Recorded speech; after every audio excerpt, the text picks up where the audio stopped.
നമസ്കാരം. പ്രേക്ഷകർക്കേറെ സുപരിചിതയാണ് നടൻ ബാലയുടെ മുൻ ഭാര്യയും ഡോക്ടറുമായ എലിസബത്ത് ഉദയൻ. അമൃതയുമായുള്ള ബന്ധം വേർപ്പെടുത്തിയ ശേഷം ബാലയ്ക്ക് പങ്കാളിയായി വന്നത് എലിസബത്ത് ഉദയനായിരുന്നു. വിവാഹം പക്ഷേ ഔദ്യോഗികമായി രജിസ്റ്റർ ചെയ്തിരുന്നില്ല. ഒരു വർഷം മുമ്പ് എലിസബത്തുമായുള്ള ബന്ധവും ബാല അവസാനിപ്പിച്ചു. ശേഷമാണ് ബാലയുടെ മാമന്റെ മകളായ ഗോകുൽ നടന്റെ ജീവിതത്തിലേക്ക് വരുന്നത്. ബാലയുമായി പിരിഞ്ഞ ശേഷം സോഷ്യൽ മീഡിയയിൽ വളരെ സജീവമായ എലിസബത്ത് തന്റെ വിശേഷങ്ങളെല്ലാം പങ്കുവയ്ക്കാറുണ്ട്. കഴിഞ്ഞ ദിവസമായിരുന്നു മലയാളികളെ ഞെട്ടിപ്പിക്കുന്ന വെളിപ്പെടുത്തലുമായി ബാലയുടെ മുൻ ഭാര്യയായ എലിസബത്ത് രംഗത്തെത്തിയത്. പിന്നാലെ നിരവധി പേരാണ് ഈ വിഷയത്തിൽ പ്രതികരണവുമായി രംഗത്തെത്തിയിരിക്കുന്നത്. ഇപ്പോഴിതാ മുൻ ഭർത്താവും നടനുമായ ബാലയ്ക്കെതിരെ വീണ്ടും തുറന്നടിച്ച് രംഗത്തെത്തിയിരിക്കുകയാണ് എലിസബത്ത്. തന്നെ വളരെയധികം ബാല ഉപദ്രവിച്ചിട്ടുണ്ടെന്നും ദിവസങ്ങളോളം ഭക്ഷണം തരാതെ മുറിയിൽ പൂട്ടിയിട്ടെന്നുമാണ് എലിസബത്ത് പറയുന്നത്. ബാലയുടെ വീട്ടുകാരടക്കം തന്നെ പറഞ്ഞു പറ്റിച്ചുവെന്നും പുതിയ വീഡിയോയിൽ എലിസബത്ത് ആരോപിച്ചു. വേറെ ഒരു പെണ്ണിനെ വീട്ടിൽ കയറ്റിയപ്പോൾ ഞാൻ ഇറങ്ങിപ്പോയതാണെന്ന് എലിസബത്ത് പറയുന്നു. ഇവരൊക്കെ വലിയ കുടുംബമാണ്, ചതിക്കില്ല എന്നൊക്കെ അമ്മ അടക്കം പറഞ്ഞിട്ടാണ് വിവാഹം നടക്കുന്നത്. എന്നാൽ വാക്കു തന്ന പല വീട്ടുകാരും തിരിഞ്ഞു നോക്കുന്നില്ലെന്ന് എലിസബത്ത് പറയുന്നു. ഇറങ്ങി വന്നില്ലെങ്കിൽ ഇനി എന്നെ കാണില്ലെന്നൊക്കെ പറഞ്ഞാണ് എന്നെ വീട്ടിൽ നിന്നും ഇറക്കിക്കൊണ്ടുപോയി വിവാഹം കഴിച്ചത്. അമ്മയുടെ മുന്നിൽ വെച്ച് മാലയിട്ടു.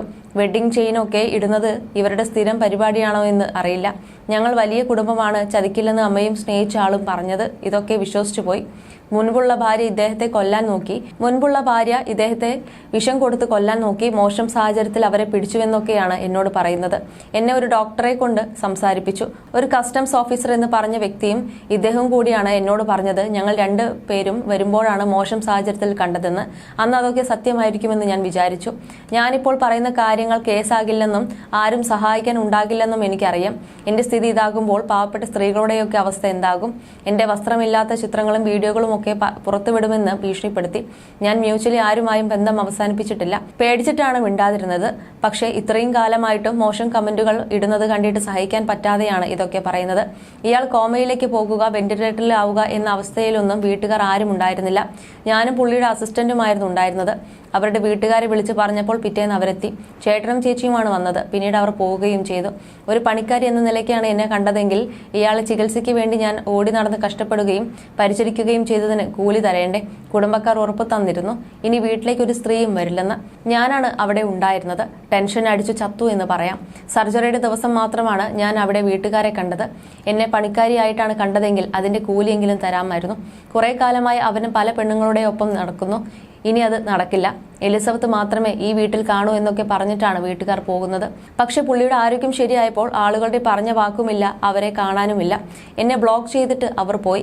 എനിക്ക് അവരോട് പ്രശ്നമൊന്നുമില്ല. പേടിച്ചിരുന്ന എന്നെക്കൊണ്ട് ഇത്രയും ലെങ്തിയായ വീഡിയോ ഇടയിക്കണമെങ്കിൽ അതിന് കാരണം നിങ്ങളാണ്. സാധാരണ തോക്കുമായി വരണം, അല്ലെങ്കിൽ വാളോ ഗുണ്ടകളുമായി വരേണ്ടതാണ്. കുറച്ചു കാലം കൂടെ താമസിച്ചതാണല്ലോ, അപ്പോൾ എനിക്കറിയാം അങ്ങനെ ഉണ്ടാകുമെന്ന്. കേസ് കൊടുക്കുന്നത് കുറവാണ് കണ്ടത്. ആദ്യ സമയമാണ് ഇങ്ങനെ പമ്മിയിരിക്കുന്നത്. ഇത്രയുമായിട്ടും പ്രതികരിക്കാതിരുന്നത് പ്ലാനിംഗ് ആണെന്ന് മനസ്സിലായിട്ടുണ്ട്. കുഞ്ഞിന്റെ പേരിലാണ് നിങ്ങൾ ഇത്രയും കാലം സിമ്പതി കളിച്ചിരുന്നത്. അതിന്റെ നന്ദിയെങ്കിലും കാണിക്ക്. എത്ര പ്രാവശ്യം ഫോൺ ലീക്ക് ചെയ്തിട്ടുണ്ട്, ഇങ്ങനെ എത്ര ആളുകളെ ബുദ്ധിമുട്ടിച്ചിട്ടുണ്ട്. ഞാൻ ഈ പറയുന്നതിന്റെ പേരിൽ കേസ് വരുമായിരിക്കും, പക്ഷെ എനിക്ക് മതിയായി. എന്തും അഭിമുഖീകരിക്കാൻ ഞാൻ തയ്യാറാണ്. പല വൃത്തികെട്ട അവസ്ഥയും നേരിട്ടിട്ടുണ്ട്. ജയിലിലാണെങ്കിലും ഭക്ഷണം കിട്ടുമല്ലോ. ഭക്ഷണം കിട്ടാതെ 3 ദിവസം കിടത്തിയിട്ടുണ്ട്, മുറിയിൽ പൂട്ടിയിട്ടിട്ടുണ്ട്. അതുകൊണ്ട് ഇനി എന്ത് വന്നാലും കുഴപ്പമില്ല. അയാളുടെ ഒപ്പം ഉണ്ടായിരുന്ന ജീവിതം ജയിൽ ജീവിതത്തേക്കാൾ തുല്യമാണ്. കുറെ കാലമായി ഞാൻ സഹിക്കുകയാണ്. വിവാഹം കഴിഞ്ഞ സമയത്ത് ഒരു ആയുർവേദ ഡോക്ടർ വന്നിരുന്നു. പ്രശ്നമുണ്ടായി. അന്ന് എന്നോട് വെട്ടുകേസാണ്, ബ്ലാക്ക്മെയിൽ ചെയ്യാൻ വന്നു എന്നാണ് പറഞ്ഞത്.